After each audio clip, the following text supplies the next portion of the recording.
మన తెలుగు వాళ్ళందరికీ షడ్రసోపేతంగా పంచభక్ష పరమాన్నాలు పెట్టినా సరే వేసవకాలం ఏమంటాం ఆవకాయ ఏదని అడుగుతాం ఇక్కడ. అందుకని ఇక్కడ చెబుతున్నది ఏమిటంటే అంతటి విష్ణువుకి స్నేహితుడు, సేవకుడు, వాహనం అయినా ఆయన వరం కోరుకోబోయా అంటే పాములు ఆహారంగా దొరికితే చాలని అడిగాడు. అది ఇదివరకు ఉన్న ఆహారమే, కొత్తది ఏం కాదు. కానీ ఎందుకు అడిగావయ్యా అంటే ఏమోనండి ఒక్కోసారి ఆహారం దొరకదు, నాకెప్పుడు పొద్దున్న 2, మధ్యాహ్నం 6, సాయంత్రం లైట్గా 1:30 వేసేసుకోండి చాలు, ఇంకేం అక్కర్లేదు, నీకేం లోట్లేదు, దొరుకుతుంది బొమ్మన్నాడు.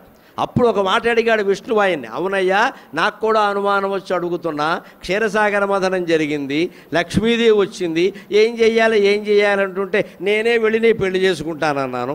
లక్ష్మీదేవిని చూసి నేనే కొంత వ్యామోహానికి లోనయ్యాను. అమృత భాండాన్ని తెస్తుంటే నీకేమన్నా 2 చుక్కలు రుచి చూద్దాం అనిపించలేదా అన్నట్టు. అది గరుత్మంతుని నిజాయితీ. అంత అమృత భాండాన్ని మోసుకొచ్చావు కదా, తల్లిని దాస్య విముక్తురాలను చేయాలి అనుకున్నావు కదా, తెస్తుంటే నువ్వు మధ్యలో కొంచెం తాగేసినా ఎవరు ఏమీ అనరు కదా, అమృతాన్ని ఏమైనా కొల్చారా, అది నీ లీటర్లు ఉందని ఎవరైనా చెప్పారా, ఓ చెంచా అసలు ముక్కు అందులో పెట్టి 2 చుక్కలు లాగేస్తే కాదనేవాడవడు. కానీ గరుత్మంతుని నిజాయితీ ఏమిటంటే ఇది వాళ్ళ కోసం పట్టుకెడుతున్నాను, నేను ఇందులో తీసుకోకూడదు. ఈ నిజాయితీ మన ఉద్యోగ జీవితంలో ఉండాలండి, ఖచ్చితంగా మన ఉద్యోగ జీవితంలో ఉండాలి. ఎవరిదైనా సొమ్ము పట్టుకొచ్చి మనం ఇచ్చాము ప్రభుత్వానికంటే ప్రభుత్వానికి దాన్ని అప్పగించాలి. ఒకవేళ మనకేదన్నా అవసరం ఉంటే పై అధికారిని అడగాలి, అయ్యా మీ సొమ్ము మీకు ఇచ్చాను కానీ నాకేదో కూతురు పెళ్ళండి అవసరం అండి, అందుకని నాకేదైనా రుణం ఇప్పిస్తే నా ఉద్యోగంలో నేనే 10 లక్షల ట్యాక్స్ వసూలు చేసి మీకు ఇచ్చాను కాబట్టి అందులో నాకు 5 లక్షలు ఇప్పిస్తే నేను తర్వాత కడతానండి అంటే పై అధికారి కరుణిస్తే తీసుకోవచ్చు. కానీ ముందే 10 లక్షల్లో 5 లక్షలు నొక్కేసి తర్వాత వాళ్ళు లెక్కెట్టుకున్నాక 5 లక్షలు ఎందుకు తగ్గాయంటే మా ఇంట్లో పెళ్ళి అంటే గోమే కొట్టడం వెంటనే ముత్యాల ముగ్గు సినిమాలో రావు గోపాలరావు అన్నట్టుగా ఆ మొక్కనే లెక్కెట్టుకోకముందు చెప్పాలి, ఆయన కొట్టేస్తారు అంతే, ఒకటే లెక్క. దానికి మన గరుత్మంతుడు పెద్ద ఉదాహరణ, పెద్ద నిజాయితీ.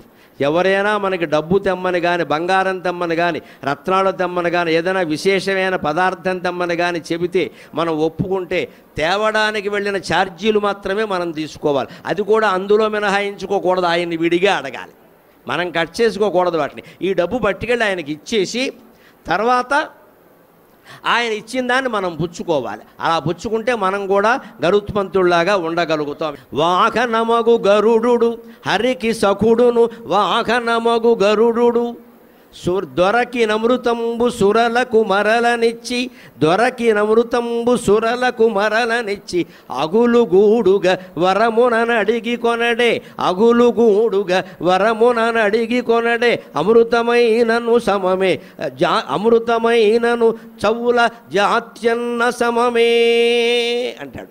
ఏ జాతి వాళ్ళకి ఆ ఆహారం రుచించినట్టుగా అమృతం కూడా రుచించదు అంటాడు.